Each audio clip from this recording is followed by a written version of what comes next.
What's going on, boxing fans? Julian Williams here with The Distance. I got a video for you guys tonight, or actually this morning. It's about 4:20 in the morning right now. Just got done watching Lucian Bute versus Jesse Brinkley. Overall, it was a one-sided matchup.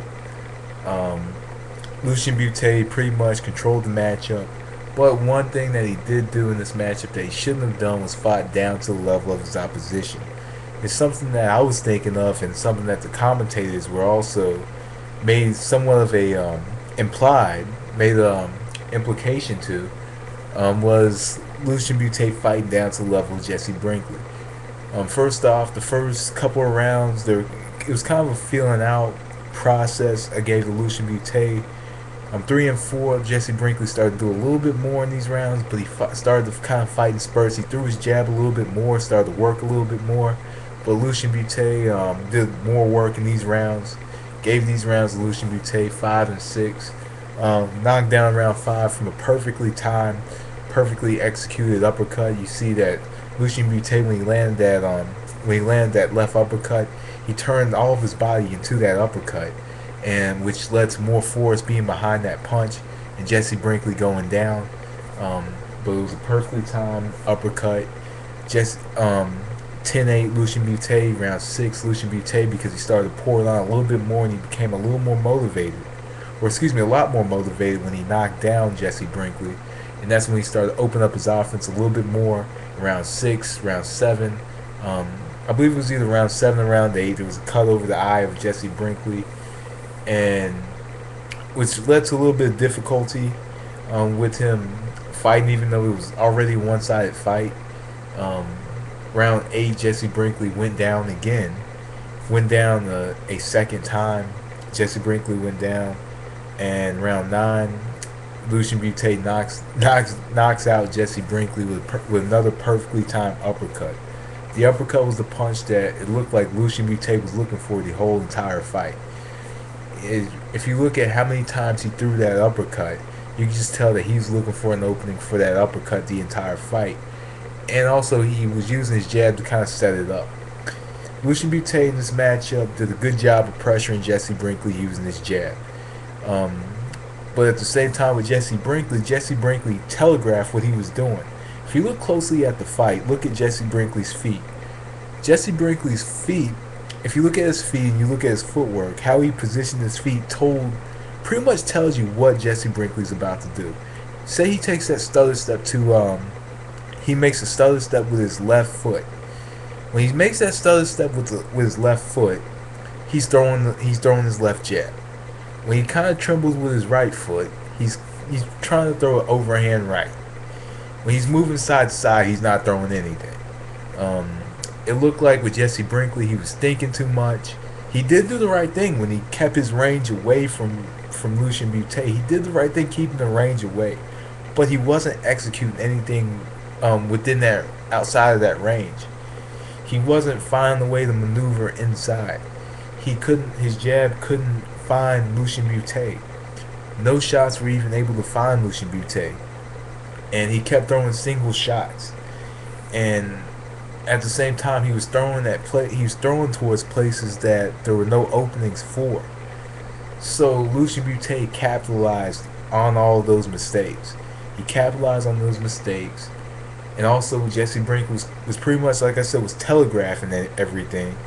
You knew when the jab was coming. You knew when the right hand was coming. It depended on how he positioned his feet. That's pretty much how you could tell. Lucian Bute could have done the Alan Green thing and looked down, and pretty much was able to predict what he was about to do, because what Jesse Brinkley was doing was predictable. And also, another problem with Jesse Brinkley was he was waiting quite a bit. He was waiting a lot in this matchup. He was waiting, and he was being stopped. Lucian Bute used the jab to, pretty much do everything. He used the jab to pressure. He doubled up the jab, tripled the jab. He didn't throw more than 2 or 3 jabs at a time. And also, along with not only throwing 2 or 3 jabs at a time, we didn't see as much body punching. One thing that Jesse Brinkley did that was pretty decent in this matchup was he was able to protect himself from the body punches very well. He got the hand down in time. It's pretty much because of how his hands are positioned. He was able to get the hands down in time to where Lucian Bute wasn't able to get the hooks to the body as much as he'd like to, but he was opened up top for uppercuts. So as he was defending himself down at the body, was able to kind of guard himself well. He left a lot of room up top for the uppercut, and that's pretty much how it landed. How it continued to land. Um, but anyway, Lucian Bute did an excellent job of ring generalship in this matchup. Made it a one-sided matchup.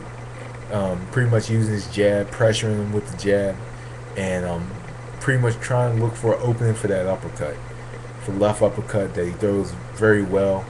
Um, and also in this matchup,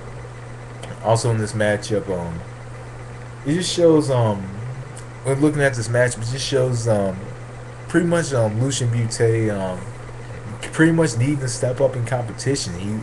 It seemed as if there were times he just looked bored in there and was just in there just to fight. Um, but it is what it is. Lucian Bute went out there, he did what he had to do, but it was a nice highlight reel knockout. Best believe it was a nice highlight reel knockout. But this isn't really the fight to brag about. It's not really a fight to brag about. Especially with this level of opposition that he faced, a fighter that didn't know what to do in this matchup, didn't know how to adjust in this matchup, had no way of adjusting. Just like he came in with just a plan A and no other plan. This is what it seemed like with Jesse Brinkley. But anyway, Lucian Bute. I hope that we see Lucian Bute with some viable competition later on. Who knows? Maybe if the Super Six is over, he'll face the winner of the Super Six, or hell, I would like to see him fight Robert Stieglitz and unify. That'd be more exciting than anything else if he holds two belts and then he faces the winner of the Super Six. And then we have a guy, the winner of all those fights. We have a guy who's going to hold each and every one of those championship belts. But more than likely, we might see Pavlik. I'd like to see this matchup. I'd like to see Pavlik against Lucian Bute. And I've been saying for a year now that HBO wants this matchup, more than likely. And that was just a guess I made when I first got on YouTube, but that's a whole different story. But anyway, Lucian Bute had a great matchup. And wish him, I wish him the best. I hope that he does face Pavlik soon. If not, maybe Robert Stieglitz. But anyway, guys, that was the distance. Thanks for watching. You guys have a good night and good morning. Peace.